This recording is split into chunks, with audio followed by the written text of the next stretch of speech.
넓은 저택, 한 가정부가 조용히 청소를 시작합니다.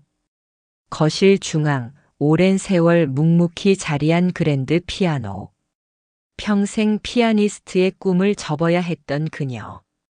하지만 오늘 20년 만에 건반을 만지는 순간 베토벤의 월광선율이 흘러 퍼지고 그 소리에 집 안가득 잊혀진 감정이 깨어납니다.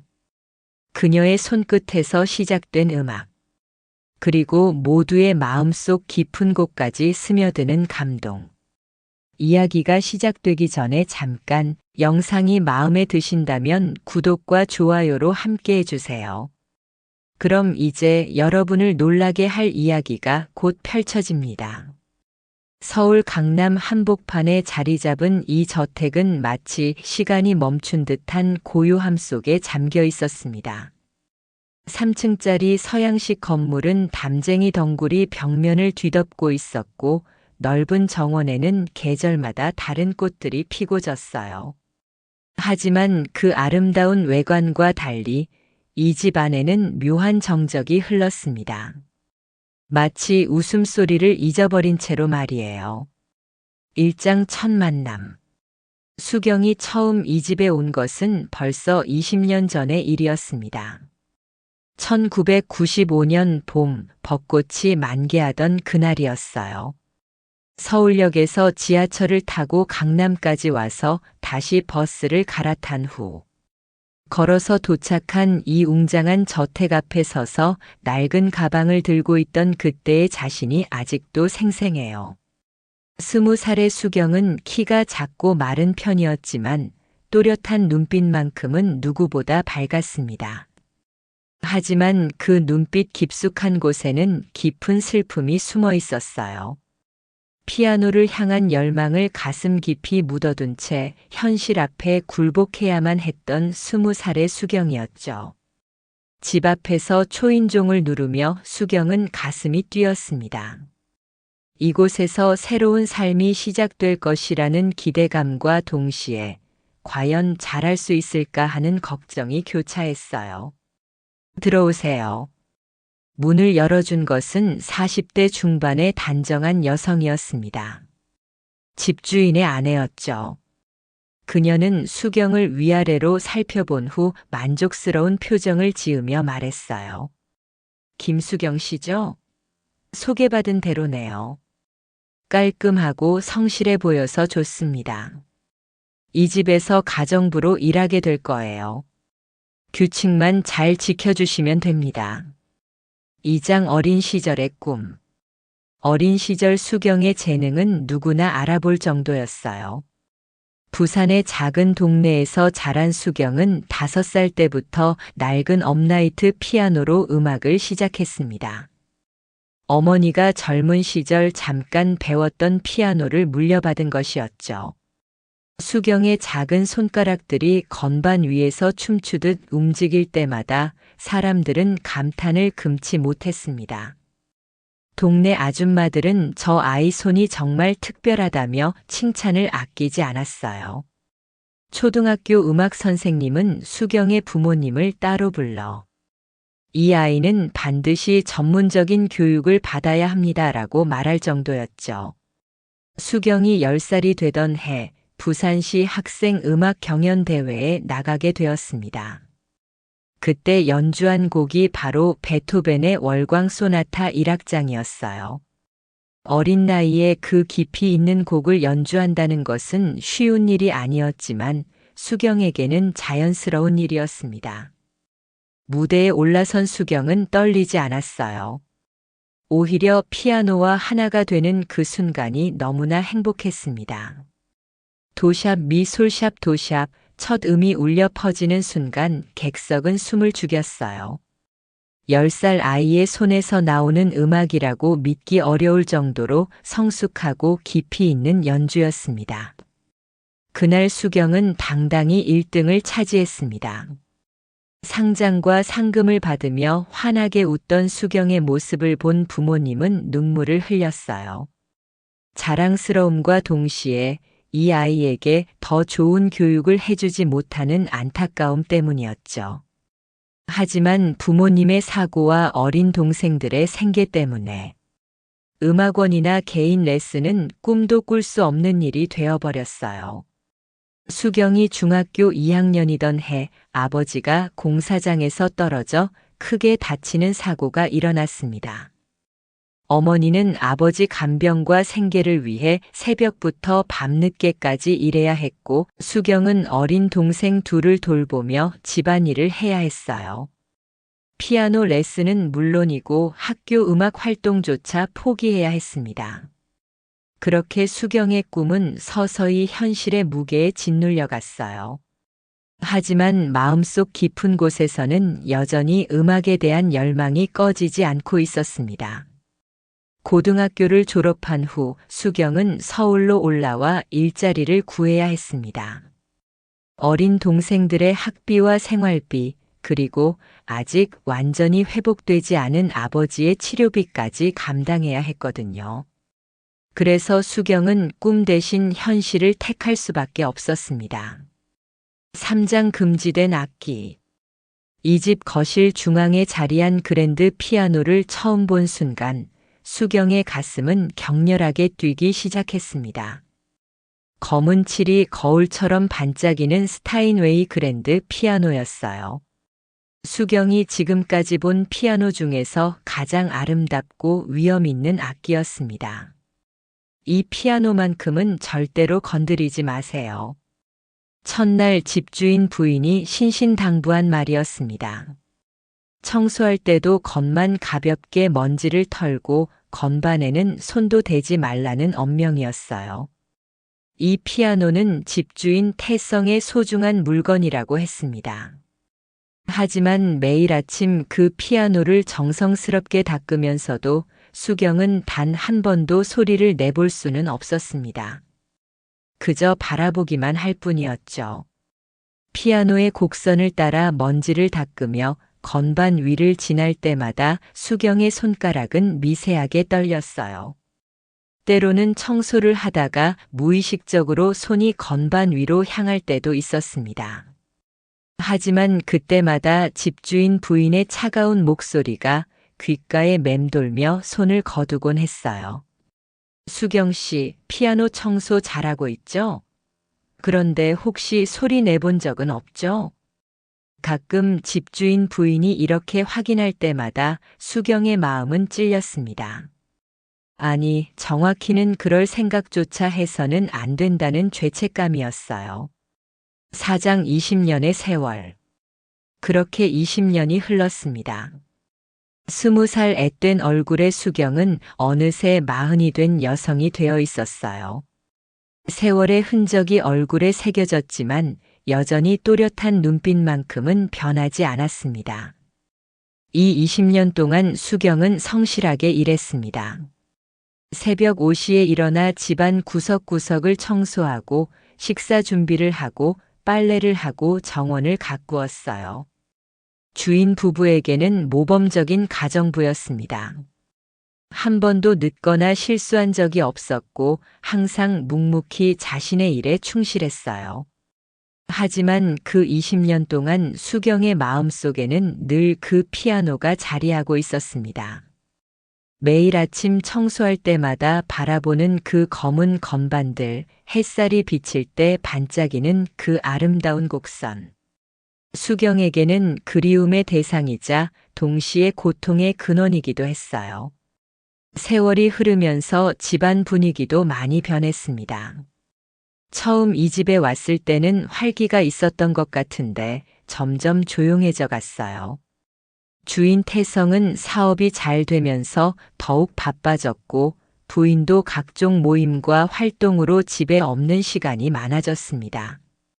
그래서 수경은 혼자 있는 시간이 많았어요. 그럴 때마다 피아노를 바라보며 상상했습니다. 만약 소리를 낼 수 있다면 어떤 곡을 연주하고 싶을까? 20년 전 손끝에 남아있던 그 감촉이 아직도 살아있을까? 5장 그날의 오후. 2015년 가을, 단풍이 아름답게 물든 어느 오후였습니다. 주인 부부가 함께 해외 출장을 떠난 지 사흘째 되는 날이었어요. 평소보다 더욱 고요한 저택에서 수경은 혼자만의 시간을 보내고 있었습니다. 그런데 오늘은 왜인지 달랐어요. 주인 부부가 출장으로 집을 비운 고요한 오후, 수경은 평소보다 더 꼼꼼히 청소를 시작했습니다. 하지만 자꾸만 시선이 피아노로 향했어요. 주인이 없는 지금 왜인지 그 피아노가 평소보다 더 간절하게 자신을 부르는 것 같았거든요. 거실에 있는 스타인웨이 그랜드 피아노는 오후 햇살을 받아 더욱 아름답게 빛나고 있었습니다. 마치 살아있는 생명체처럼 수경을 기다리고 있는 것만 같았어요. 아니야, 안 돼. 수경은 고개를 저으며 다른 곳 청소를 계속했습니다. 하지만 마음은 자꾸만 피아노 쪽으로 향했어요. 20년 동안 한 번도 어기지 않았던 규칙이었지만 오늘만큼은 그 규칙이 유난히 무겁게 느껴졌습니다. 창밖으로 보이는 가을 하늘은 높고 푸르렀습니다. 정원의 단풍나무들이 붉고 노란 빛깔로 물들어 있었어요. 이런 아름다운 날, 이 고요한 저택에서 혼자 있다 보니 묘한 감정이 들었습니다. 석양이 거실을 물들이는 저녁 무렵이 되었습니다. 수경은 마침내 떨리는 손으로 피아노 뚜껑을 열었어요. 하얀 건반과 검은 건반이 질서정연하게 배열된 모습이 눈앞에 펼쳐졌습니다. 한 번만, 정말 한 번만. 수경은 자신도 모르게 중얼거리며 조심스럽게 피아노 의자를 빼냈습니다. 의자에 앉는 순간 20년 전의 기억이 생생하게 되살아났어요. 어린 시절 피아노 앞에 앉았을 때의 그 설렘, 그 떨림이 고스란히 느껴졌습니다. 조심스럽게 손을 건반 위에 올렸습니다. 온몸에 전율이 흘렀어요. 이 감촉, 이 떨림을 얼마나 그리워했던가요? 건반의 차가운 느낌이 손끝을 통해 전해지면서 수경의 눈에서는 눈물이 흘러내렸습니다. 베토벤의 월광 소나타. 작게 중얼거리며 수경은 첫 음을 눌렀습니다. 도샵 마이너스 미 마이너스 솔샵 마이너스 도샵. 애잔하고 깊이 있는 월광의 선율이 저택을 가득 메웠어요. 처음엔 서툴렀지만 점점 손가락이 기억을 되찾아갔습니다. 아다지오의 신비로운 주제가 흘러나오며 어둠 속에 숨어있던 음악적 기억들이 하나둘 되살아났습니다. 20년 만에 건드린 피아노였지만 수경의 손가락은 마치 어제 연주한 것처럼 자연스럽게 움직였어요. 근육의 기억이라는 게 정말 있구나 싶었습니다. 처음 몇 마디는 어색했지만 곧 익숙한 리듬을 되찾았어요. 월광 소나타의 1악장은 수경이 가장 사랑하는 곡이었습니다. 어린 시절부터 수없이 연주했던 곡이었고 마지막 콩쿠르에서 연주했던 곡이기도 했어요. 그 애잔하면서도 고귀한 선율은 수경의 마음과 너무나 닮아 있었습니다. 피아노 소리가 저택 전체에 울려 퍼졌습니다. 오랫동안 침묵을 지켜온 이 집에 드디어 음악이 흐르기 시작한 것이었어요. 거실의 높은 천장은 마치 콘서트홀처럼 아름다운 공명을 만들어 주었습니다. 음악이 흘러나오면서 수경의 마음도 함께 열렸어요. 어린 시절 피아니스트를 꿈꾸던 자신이 되살아났습니다. 그때의 순수했던 열정, 그때의 무한했던 가능성이 다시 느껴졌어요. 눈물이 볼을 타고 흘러내렸지만 연주를 멈추지 않았습니다. 1악장이 끝나갈 무렵 수경은 잠시 멈춰서 깊은 숨을 쉬었습니다. 그리고 이어서 2악장을 연주하기 시작했어요. 경쾌한 알레그레토 리듬이 방금 전의 애잔함을 씻어내듯 울려 퍼졌습니다. 7장 숨은 청중.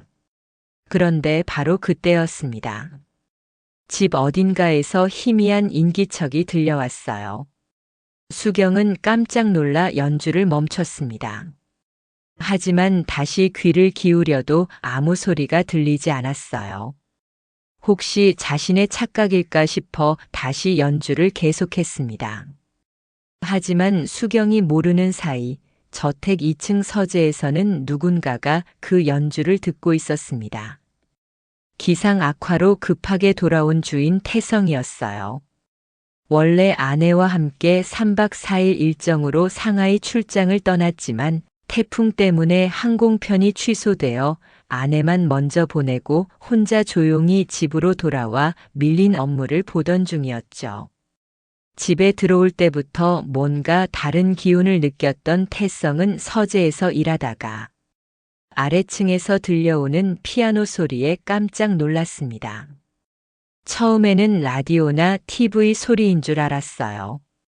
하지만 곧 그것이 실제 연주라는 것을 깨달았습니다. 태성은 50대 중반의 성공한 사업가였습니다. 건설업과 부동산 개발로 큰 부를 쌓았고 사회적으로도 인정받는 인물이었어요. 하지만 늘 바쁘고 경쟁이 치열한 삶을 살아오면서 언제부턴가 마음의 여유를 잃어버린 상태였습니다. 그런 태성에게 갑자기 들려온 피아노 소리는 충격이었습니다. 특히 그 연주되는 곡을 듣는 순간 발걸음이 멈췄어요. 베토벤의 월광 소나타, 그것도 아주 오래 전 기억 속에서 들었던 그 연주와 똑같은 느낌이었습니다. 태성의 얼굴에 묘한 표정이 스쳤어요. 마치 잊고 있던 무언가가 되살아나는 것 같은 그런 감정이었죠.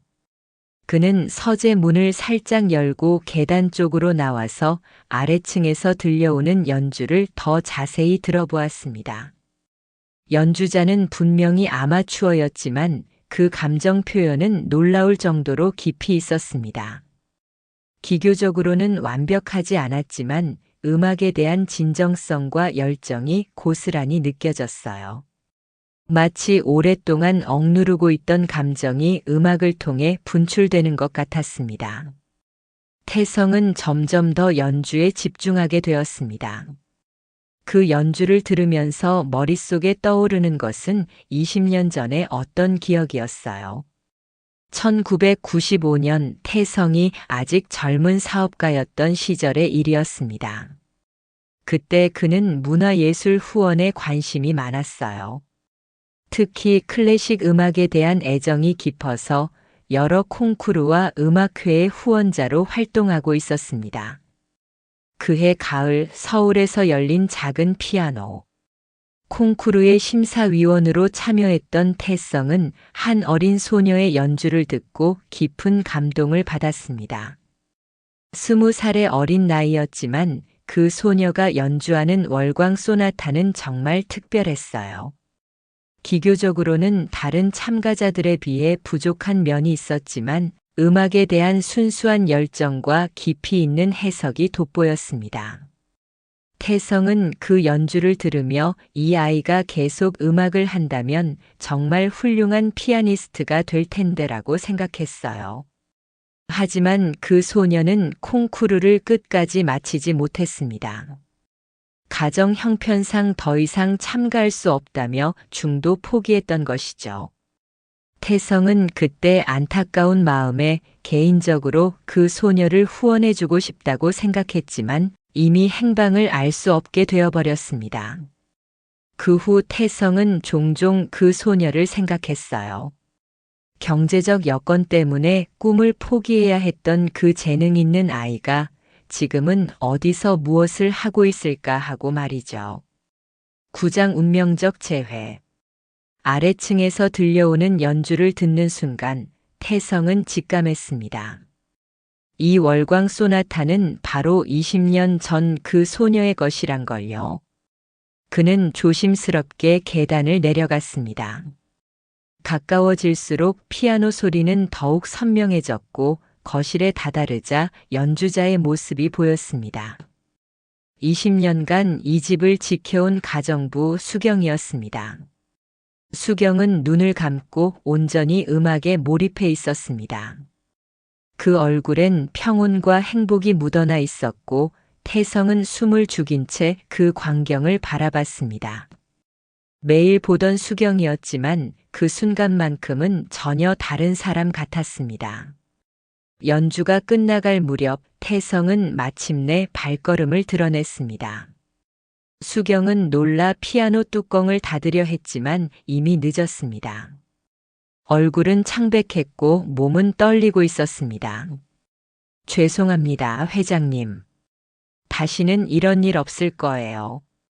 수경은 울먹이며 고개를 숙였습니다. 해고당할 거라는 두려움이 밀려왔습니다. 그러나 태성은 화를 내지 않았습니다. 오히려 혼란스러운 표정으로 수경을 바라보았습니다. 방금 연주한 곡이 당신이군요. 수경은 고개를 들지 못했습니다. 태성은 부드럽게 말했습니다. 고개를 들어보세요. 눈물이 번진 얼굴, 그러나 변함없는 눈빛. 태성은 확신했습니다. 20년 전 콩쿠르 무대에서 봤던 바로 그 눈빛이었습니다. 20년 전 작은 콩쿠르에서 당신을 봤습니다. 끝까지 참가하지 못했던 그 아이 바로 당신이죠? 수경의 눈이 크게 흔들렸습니다. 그때 저는 그 콩쿠르의 심사위원이었습니다. 운명의 실. 수경의 눈에서 눈물이 흘러내렸습니다.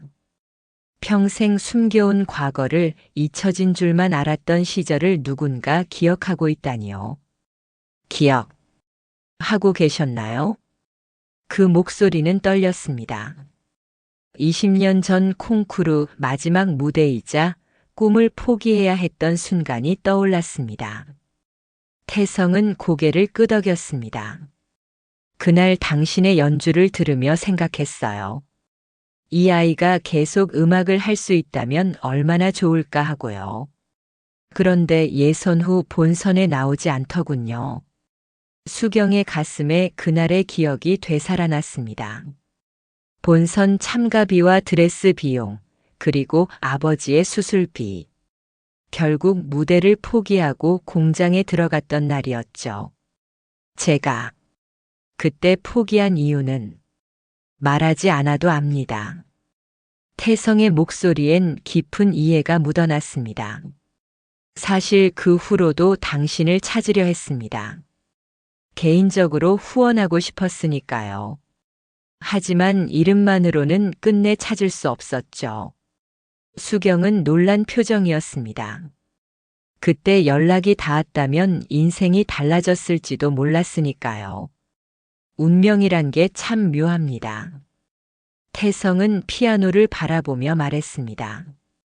언젠가 다시 그 연주를 들을 수 있길 바라는 마음으로 이 피아노를 두었거든요. 설마 그 주인공이 제 곁에 있었을 줄은 몰랐지만요. 12장 새로운 시작. 그날 저녁 태성과 수경은 오랫동안 이야기를 나누었습니다. 수경은 자신의 지난 20년을 솔직하게 털어놓았고 태성은 자신이 왜 그토록 그 어린 연주자를 기억하고 있었는지 설명했어요. 몇 달 후 태성은 수경에게 생각지도 못한 제안을 했습니다. 수경 씨, 가정부 일을 그만두고 음악 공부에만 전념해 보시는 게 어떨까요? 제가 모든 것을 후원해 드리겠습니다.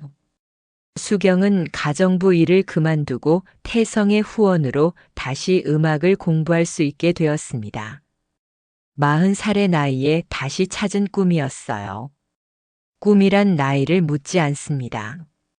20살에 포기했던 꿈이 40에 다시 피어나고 20년의 침묵 끝에 다시 울려 퍼질 수 있습니다. 인생에서 가장 아름다운 순간은 포기한 줄 알았던 꿈이 다시 다가올 때입니다. 우리는 너무 쉽게 늦었다고 말하지만 진정한 열정 앞에서 시간은 의미를 잃습니다. 때로는 가장 큰 전환점이 가장 평범한 일상에 숨어 있습니다. 매일 스쳐 지나던 피아노가 매일 마주하던 사람이 삶을 바꿔놓을 수 있습니다. 꿈을 포기한다는 건 죽음과 같지만 되찾는 건 부활과 같습니다. 수경의 손끝에서 울려 퍼진 월광 소나타처럼 우리 안의 가능성은 언제든 깨어날 수 있습니다. 진정한 용기는 두려움이 없어서가 아니라 떨리는 마음으로도 다시 한 걸음 내딛는 것입니다. 수경이 20년 만에 피아노를 연 순간처럼 말입니다. 보이지 않는 인연의 실은 언제 어디서든 기적을 만듭니다. 20년 전 심사위원과 가정부의 재회처럼 우리 삶에도 예상치 못한 만남이 기다리고 있을지 모릅니다. 꿈은 사라지지 않고 숨어 있을 뿐입니다. 아무리 오랜 시간이 흘러도 마음 깊은 곳의 불씨는 꺼지지 않습니다. 나이는 숫자에 불과합니다. 40이든 60이든 가슴이 뛰는 순간이 있다면 언제든 다시 시작할 수 있습니다. 절망의 끝에서 울려 퍼지는 선율처럼 희망은 언제나 더 빛나게 돌아옵니다. 오늘 제 이야기를 끝까지 들어주셔서 진심으로 감사드립니다. 부족한 영상이지만 마음에 드셨다면 구독과 좋아요로 응원해 주시면 큰 힘이 되겠습니다.